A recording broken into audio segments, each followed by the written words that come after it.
O Brasil e o mundo, neste ano de 2023 e pelos próximos anos, a pergunta a respeito do futuro da nossa gente, do nosso país, do nosso mundo, quando se faz esta reflexão sobre o futuro, muita gente se divide em circunstâncias que eu chamaria de idealistas, que tentam dar uma resposta como se fosse uma rápida pincelada dizendo assim: o mundo melhorará, ou então dizendo o mundo piorará.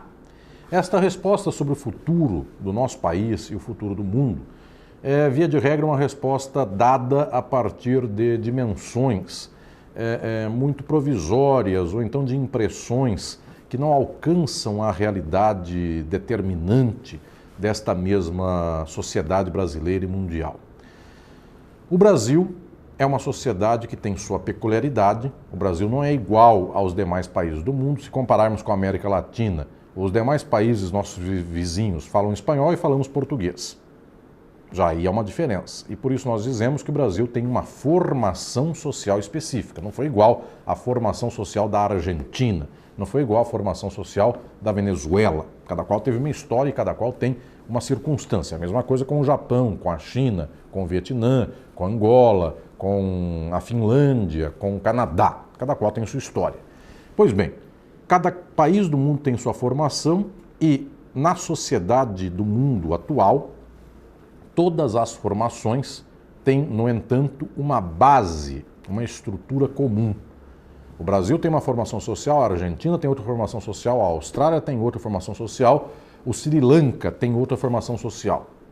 E esses 4 países têm a mesma forma social, o mesmo modo de produção, que é o capitalista. Então, quando se presume o futuro de um país, não adianta apenas dizermos assim: tal país tem uma gente largada, tal país tem uma gente entusiasmada, porque mesmo que esteja muito entusiasmada essa gente de um país, esse país é estruturado mediante formas que coagem esta sociedade a ter um tipo só de relação social. Então o capitalismo no mundo inteiro, ele se põe, ele coage as pessoas, as suas formas são determinantes, eu explico isto num livro meu que se chama Estado e Forma Política, publicado pela Boitempo Editorial.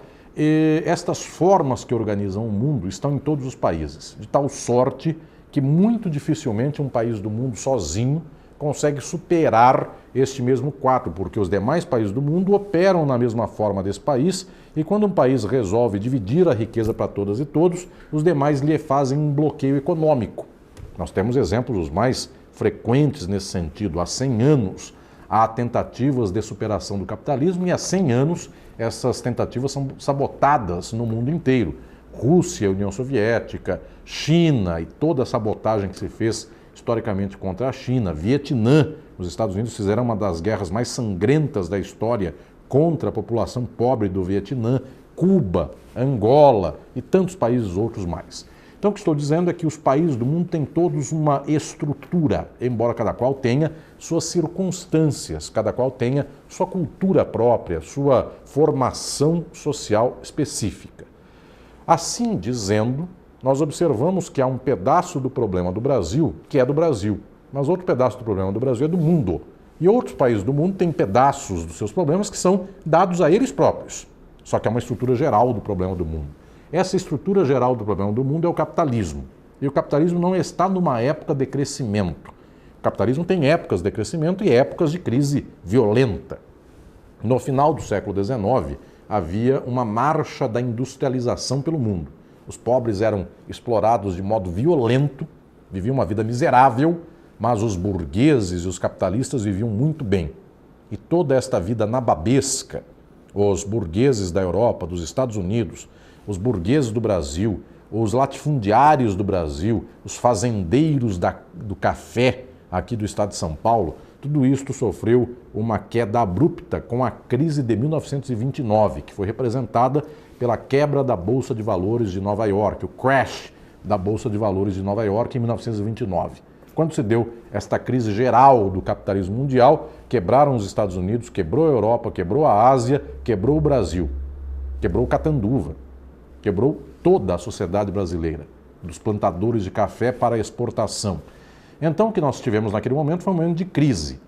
Depois, tivemos, após a Segunda Guerra, uma certa recomposição do capitalismo, para na década de 1970 voltar novamente à crise do capital, a crise do petróleo, a crise dos países do chamado então Terceiro Mundo, depois a crise dos países do Segundo Mundo e depois, em 2008, a crise final e derradeira dos países do dito Primeiro Mundo, Estados Unidos, que quebraram naquele período. Então nós vivemos o tempo atual, já há muito tempo, já vivemos há 40 ou 50 anos, uma situação de crise mundial, uma situação na qual, inclusive, a riqueza do mundo não está sendo dividida para a classe trabalhadora. O povo não está melhorando sua condição de vida. Muito pelo contrário, a riqueza do mundo está sendo cada vez mais concentrada na mão de pouquíssimas pessoas. Isto cada vez mais gera mais crise. Então, o quadro mundial, quando nós pensamos as perspectivas de 2023 e dos próximos anos, o quadro mundial é de uma estrutura de crise. Nós podemos observar que esta crise, posta do modo pelo qual ela é apresentada, é uma crise que ainda apertará mais, sufocará mais o pescoço das sociedades mundiais, não importa que sociedade seja esta. A sociedade mundial vive em crise, viverá em crise. Claro, existem as diferenças das múltiplas formações sociais. Então a China enfrenta a crise do capitalismo global, mundial, só que a China crescia 10% ao ano. Na crise cresceu 3%. Eventualmente, um ano da pandemia cresceu menos que isso. Então, poderíamos dizer, mas aquilo que é o crescimento da China, 3%, que é muito pouco para ela, para um país que estava em depressão econômica, até seria muito bom. Sim, são as variadas formações sociais. O Brasil, nos últimos anos, tem andado para trás em termos econômicos. Crescia muito menos que a China e, quando veio a crise, passou a andar num sentido negativo, em depressão econômica, em recessão. A China crescia muito, passou a crescer pouco. Os Estados Unidos crescem numa circunstância muito no limiar do zero para alguma coisa, é pequeno o crescimento dos Estados Unidos hoje, e a Europa é pequeno também e de vez em quando entra em crise de recessão. Então o mundo inteiro vive em crise, cada país enfrenta a crise ao seu modo, alguns enfrentam de modo melhor, outros enfrentam de modo pior, mas o fato é que o mundo vive uma crise do capital. E como o mundo não tem até hoje energia, nem força, nem esclarecimento, nem mobilização das classes trabalhadoras para enfrentar o capitalismo, o que nós temos há 50 anos é uma classe trabalhadora do mundo inteiro que tenta, no máximo, lutar contra os efeitos da crise do capital, mas nunca contra a causa. Então, nos Estados Unidos, o que se chama de progressismo por lá, o que se poderia chamar de esquerda, de pensamento avançado, que é o Partido Democrata, que é um partido tão capitalista quanto o Partido Republicano, mas ele tem laivos, ele tem pretensões de ser um pouquinho progressista. Esse partido nunca enfrenta as causas do capitalismo. Ele enfrenta, no máximo, um efeito ou outro. O capitalismo é racista, é machista e homofóbico. Então, ao invés de enfrentar o capitalismo machista, racista e homofóbico, o Partido Democrata dos Estados Unidos enfrenta uma circunstância institucional do racismo, outra da homofobia, outra do racismo, outra da xenofobia. Então ele faz uma lei para melhorar um aspecto, mas não luta a partir da causa que gera todos esses efeitos opressivos naquela sociedade. Assim são as esquerdas do mundo, de tal modo que, se nós observarmos o quadro atual, o que nós observamos é efetivamente uma série de lutas pelo mundo, muitas delas árduas, que fazem a morte de quem luta, inclusive. Muita gente é perseguida, muita gente é golpeada, muita gente é morta. No entanto, esta luta nunca é expressiva a ponto de inserir-se num grande movimento de combate ao sistema mundial. É sempre uma luta pontual.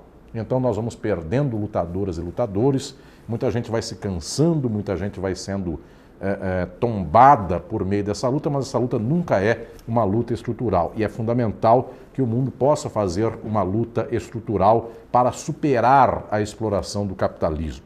Eu diria que no quadro pelo qual vemos a realidade do mundo, nós viveremos ainda muitos anos mais sangrando e envoltos em contradições. A extrema-direita cresce na Europa, cresce nos Estados Unidos, cresce no Brasil, cresce na América Latina, cresce na Ásia, cresce na África, cresce na Oceania, de tal sorte que o mundo vem vivendo uma majoração desses sintomas da própria contradição do capital.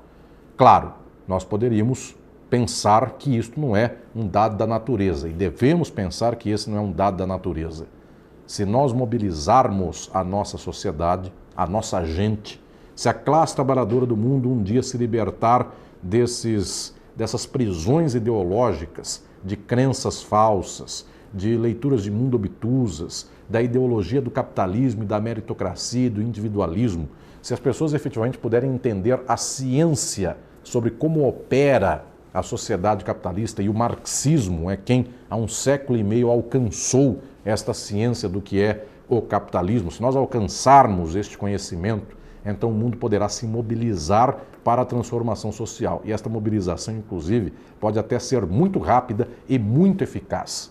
Grandes revoluções do mundo aconteceram em poucos meses. A Revolução Russa, que gestou a União Soviética, ela começou e venceu em 6 meses, em menos de 1 ano. Então, o que estou lhes dizendo é que, efetivamente, nós podemos pensar no mundo transformado. Nós poderíamos imaginar que, nos próximos anos, a crise do capital aumenta de tal modo que a classe trabalhadora do mundo pudesse se juntar e modificar o mundo. Isso é possível e essa é a nossa luta. No entanto, também podemos dizer que esta luta nem tem sido tentada, muitas vezes, e as esquerdas ditas progressistas do mundo também não querem mudar essa estrutura social. Elas querem um pequeno ganho aqui, outro ali, e por causa disso que ganham hoje, perdem amanhã, porque são facilmente golpeáveis pelas instituições que são instituições do capital. De tal sorte que eu insisto com a ideia de que, se pensamos o futuro, podemos ter 2 dimensões dessa perspectiva de futuro. Uma delas é, do jeito que vai a toada do mundo, o mundo será cada vez pior. Mas o mundo não precisa ter só essa toada. O mundo poderia ser mobilizado, as pessoas poderiam, inclusive, entender as causas científicas da exploração e as pessoas poderiam se organizar no sentido da transformação do mundo. E então, a história do mundo não é simplesmente a previsão óbvia de que mais coisas do mesmo tipo continuarão acontecendo. Poderia haver aqui uma espécie de horizonte descortinado de modo muito mais amplo, que é o horizonte da transformação social, para que as classes trabalhadoras do mundo tomem o mundo nas mãos. Eu diria que este é o quadro do mundo e é o mesmo quadro do Brasil. O Brasil tem suas circunstâncias específicas, o Brasil tem sua formação social específica, precisa enfrentar seus dragões próprios, uma sociedade extremamente enviesada pelo reacionarismo, uma sociedade na qual a cultura nunca foi plenamente valorizada, na qual a crença imediata e cega é uma prova para muita gente de moral melhor do que a sofisticação, a inteligência, o raciocínio. É uma sociedade que advém de 400 anos de irmãs e irmãos escravizados, portanto uma sociedade da violência direta, do chicote, do pelourinho, que está na cultura da nossa gente. Esta sociedade crê que as coisas se resolvem deste modo, um batendo no outro, um dando tiro na cara do outro, coisas nesse sentido. Então, isso é típico da nossa formação, mas também é típico do capitalismo, porque o escravismo não foi um contribuinte para outra coisa, ele foi o que deu base à própria estrutura de uma sociedade de classes capitalista. Então, o que estou aqui dizendo efetivamente é que o Brasil tem suas peculiaridades, tem que enfrentar seu momento atual de extrema-direita, mas esse momento é dele, do Brasil, mas é também do mundo. Então, um pedaço da luta é nosso, outro pedaço é mundial. No final das contas, o dia em que a classe trabalhadora do mundo inteiro puder se desvencilhar destas barreiras, deste tapa-burro ideológico que impede de ver a realidade, e se a classe do mundo puder, então, compreender a base concreta da sua exploração, a classe trabalhadora do mundo não mais viverá apenas de remendo ou de bater palma para quem a explora, sob nome de divindade, sob elogio da ordem, da tradição, da moral, dos costumes ou qualquer coisa assim. A classe trabalhadora do mundo pode se levantar. A perspectiva do Brasil e do mundo é andar do jeito que se anda, e cada vez que se anda assim, se anda pior, sangrando, vivendo numa sociedade capitalista em crise, ou então, de fato, resolver estancar toda esta crise, mas não simplesmente soprando a ferida, tratando da doença, fazendo ser este paciente curado, transformando a sociedade do Brasil e a sociedade do mundo. A solução do Brasil será a mesma solução do mundo, sairmos do capitalismo.